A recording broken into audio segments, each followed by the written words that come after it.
சொரா புட்டு recipe எப்படி செய்யலான்னு பார்த்துடலாம் வாங்க. 1 கிலோ சொரா மீன் நான் எடுத்துருக்கேன். மஞ்சத்தூள் இஞ்சி போட்டு வேவிச்சு தோலெல்லாம் எடுத்துகிட்டு நல்லா பொடி பண்ணி நான் வச்சுருக்கேன். 1 கிலோ சொரா மீனுக்கு 1 கிலோ வெங்காயம், பொடியாக அரிஞ்ச வெங்காயம், சின்ன வெங்காயமோ பெரிய வெங்காயமோ. இந்த சொரா புட்டுக்கு வெங்காயம் சரிபாகமாக இருந்தால் தாங்க நல்லா டேஸ்ட்டாக இருக்கும். இந்த வெங்காயம் தாங்க ரொம்ப டேஸ்ட்டு இந்த சொரா மீனுக்கு. சின்ன வெங்காயம் பெரிய வெங்காயம் ரெண்டையும் நான் சேர்த்துருக்கேன். வெங்காயம் நல்லா கோல்டன் ப்ரௌன் ஆகிற வரைக்கும் வறுத்து எடுத்துக்கணும். இது வெங்காயம் சீக்கிரமாக பொரிஞ்சு வர்றதுக்கு கொஞ்சம் உப்பு சேர்த்துக்கலாம்.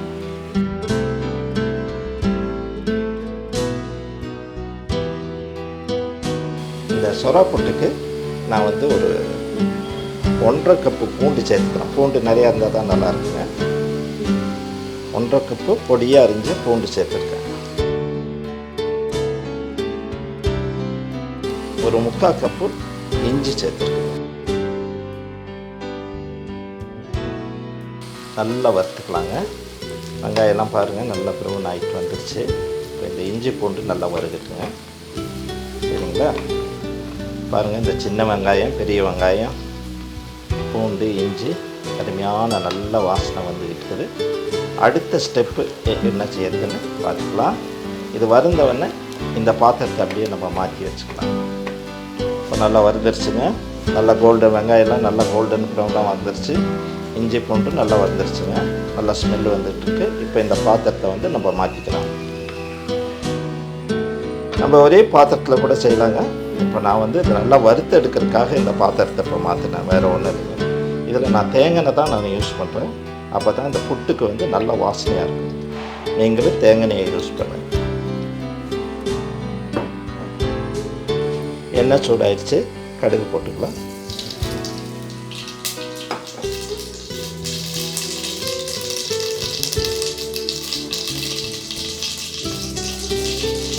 கடுகு வெடிச்சிட்டு கருவேப்பிலை சேர்த்துக்கலாம்.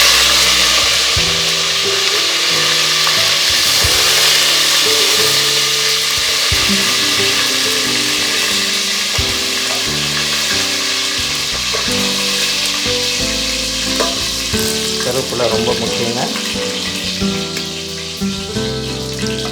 இந்த கடுகு கருவேப்பிலை ரொம்ப முக்கியம். சரிங்களா? கொஞ்சம் முழு பெப்பர் கொஞ்சம் நான் சேர்க்குறேன். முழு பெப்பர். சரிங்களா? பச்சை அரிஞ்சு வச்ச பச்சை மிளகா ஒரு கப்பு 1 கிலோவுக்கு 1 கப்பு அரிஞ்சு வச்ச பச்சை மிளகா. இதுதான் காரங்க.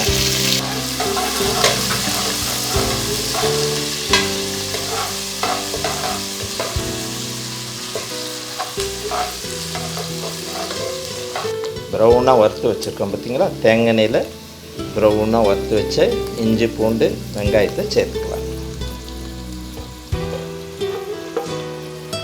இதுதான் இந்த சொரா புட்டுக்கே ரொம்ப சுவை கொடுக்கக்கூடியது. வெங்காயம் வறுத்து வச்சு இல்லைங்களா, கோல்டன் ப்ரௌன், அதை சேர்த்துக்கலாம். ஒரே பாத்திரத்தில் செய்யலாம். இப்போ எனக்கு இது வறுக்கிறதுக்கு அந்த சொரா புட்டு வறுத்து எடுக்கணும். அதுக்காக இந்த பாத்திரத்தில் நான் சேஞ்ச் பண்ணேன். வேறு ஒன்றும் இல்லைங்க. நீங்கள் ஒரே பாத்திரத்துலேயே நீங்கள் செஞ்சுருங்க. கொஞ்சம் அப்படியே அந்த நம்ம போட்ட பச்சை மிளகாலாம் கொஞ்சம் ட்ரை ஆகட்டுங்க.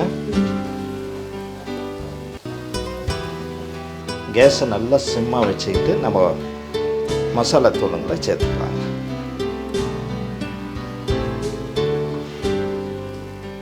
நான் இதில் கொஞ்சம் இந்த வாசனைக்காக கொஞ்சம் ஃபிஷ் மசாலா ஆட் பண்ணுறேன்.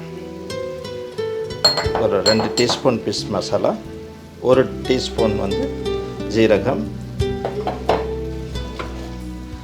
1 டீஸ்பூன் கரம் மசாலா. இது கொஞ்சம் வாசனைக்காக தாங்க, வேறு ஒன்றும் இல்லை. ரொம்ப தீஞ்சு போயிடக்கூடாது. லேசாக அப்படி வறுத்தெடுத்துக்கோங்க. இப்போது நம்ம அந்த வேக வச்சு பொடி பண்ணி வச்சுருக்கிற இந்த சொரா மீன் இதில் சேர்த்துக்கலாம். ஆல்ரெடி இதில் உப்பு போட்டு வேக வச்சதுனால நம்ம பார்த்துட்டு உப்பு சேர்த்துக்கலாம்.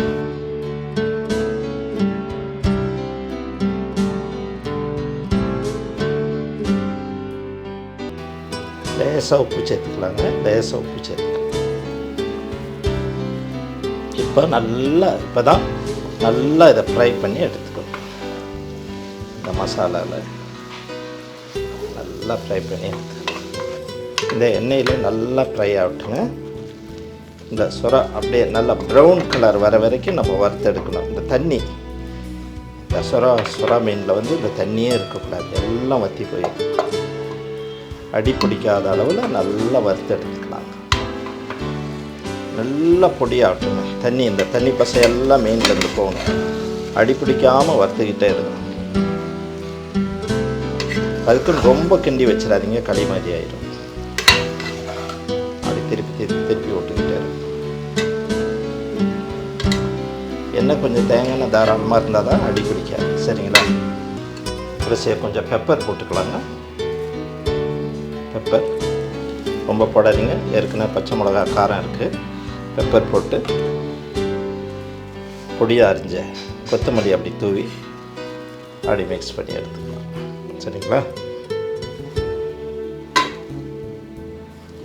ரொம்ப கொத்தமல்லி போடக்கூடாது, ஈரப்பசையாகி போயிடும். நல்லா இப்போ மிக்ஸ் பண்ணிக்கலாம். பாருங்கள், அருமையான சுறா புட்டு ரெடி. டேஸ்டியான சத்தான சுறா புட்டு ரெடி ஆகிடுச்சு. இதில் கொஞ்சம் தேங்காய் துருவல் மேலே சேர்த்துக்கிட்டோமா ரொம்ப டேஸ்டியாக.